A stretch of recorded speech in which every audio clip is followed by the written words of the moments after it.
Okay, this will be the so-called subjective refraction. Let me state that the result is she has about 20/30 vision, would pass all DMV. The exam costs $300 and glasses cost $300. I do the same thing for no cost at all. Here goes.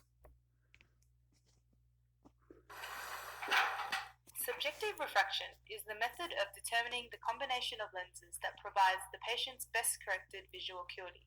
It is a system of trial and error which requires the patient's cooperation and their subjective responses. Here are the pros and cons for subjective refraction.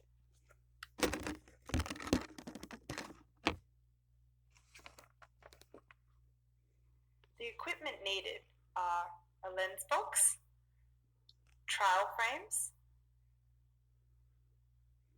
pinhole and occluder,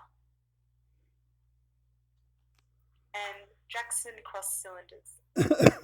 You will also need a vision chart. In this case, we've used a Snellen and a duochrome chart. Okay, so you're here for your eye test. Are you having any troubles with your vision? Yeah, I'm just having difficulty seeing into the distance. As stated by the patient, they are having trouble viewing in the distance, which indicates that they are myopic. In myopia, the light rays fall in front of the retina, and to correct this, the normal eye has positive and negative refractive states. It's not defective unless they don't understand the eye's behavior, which is the standard thing. We will need a minus spherical lens to push the light rays back onto the retina. On the other hand, hypermetropia is when the light rays fall behind the retina, and therefore plus spherical lenses are needed to bring the light rays back onto the retina.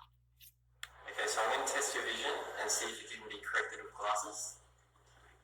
Okay, so I'm just going to pop these trial frames on you to help with the test. Just tell me if they're comfortable. Here, Zane is adjusting the trial frames by ensuring proper IPD, nose hat, and that they are sitting comfortably. Yep, that's good. And I'm just going to put this occluder to cover your left eye so we can test the right eye. Yep. Okay then.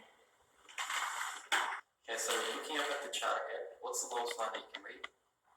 I can see AOHT, Yeah. DHLEN, CEAT, Yeah, good job. N, I think. That's good. Okay, so I'm just going to put this pinhole in front of your right eye, and this should help you see better. The pinhole blocks out peripheral rays of light so that the principal ray falls onto the retina.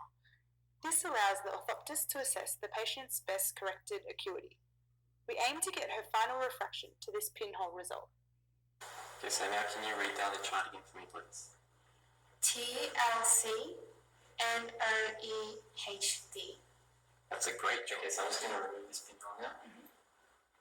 So looking at the lowest line you can read. Step 1 is establishing the initial best sphere. Add, increase or decrease spherical adjustment as required.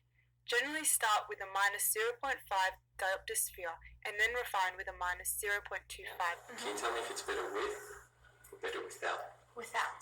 Without? And again, better with or better without? Better with. Okay. So I'm just going to put this lens in front of your right eye.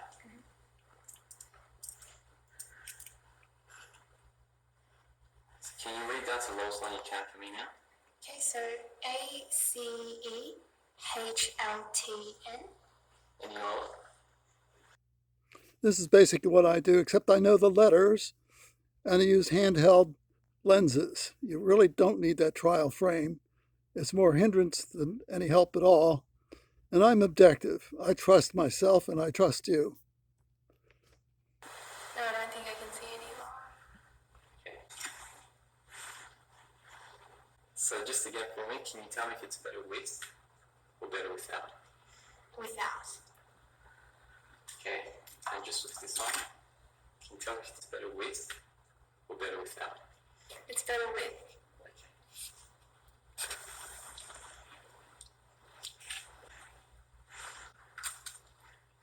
I'm just going to put this lens in front of your right eye. So can you read down to the lowest line you can for me now, please? So TLC, It's Noehd. Okay, so looking at the O on the little sign you can read, Mhm. can you tell me if it's better with or better without? Better with.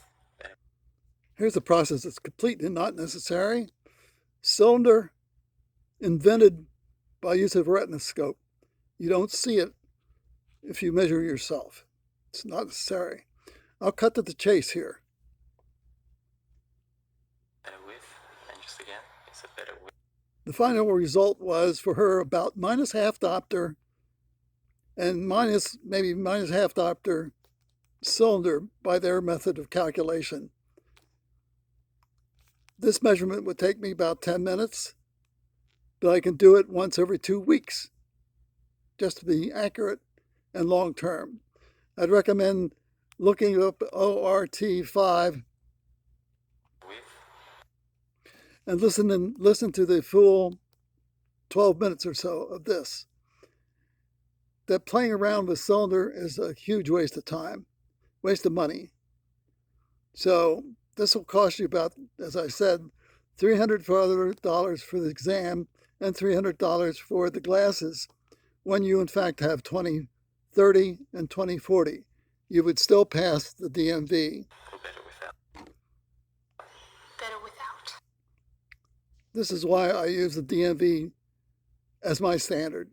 Not that I will stay at the DMV level, but I'll go from 20/40 to 20/20. And that means changing my refractive state from minus a half Doppler to plus a half Doppler. Now, as per Rafelson, prevention is long term. But I want to stop it before I actually start wearing a minus lens prescribed in this manner, which I think is bogus, unnecessarily complex. Cylinder is totally a waste of time, in my opinion, so I don't bother with it. But by all means, listen to the complete video and see what she comes out with. Prevention is long term for me. Prevention as an engineer means I must make the measurements. Any scientific study, and the engineer would make the objective measurements himself, or there wouldn't be a study at all. I'm reasonably confident that a person at 20/40 really takes prevention seriously and makes his own measurements, could go from minus a half to plus a half Doppler. I've been wearing a plus now for 17 years with no problems at all, and indeed very confident that I have 20/20. So what they prescribe here is they call it best visual acuity, which essentially is the strongest minus lens possible. So when you have, let's say, 20/25, you'll walk out with a minus a half, minus 1, something like that. And you never know you were exceptionally prescribed. Further, you will never know if the measurement was accurate because you don't check. This is why 100% why I check myself, because I do not trust this measurement process. It's cumbersome, slow, prone to inaccuracies, and you never know what you're going to come out with. As an engineer, I must take complete responsibility. I'm basically doing what Rupa Wong is doing, getting rid of all close work and making sure my refraction never goes negative ever again. Add your own commentary and thank you. Listen to this video, please.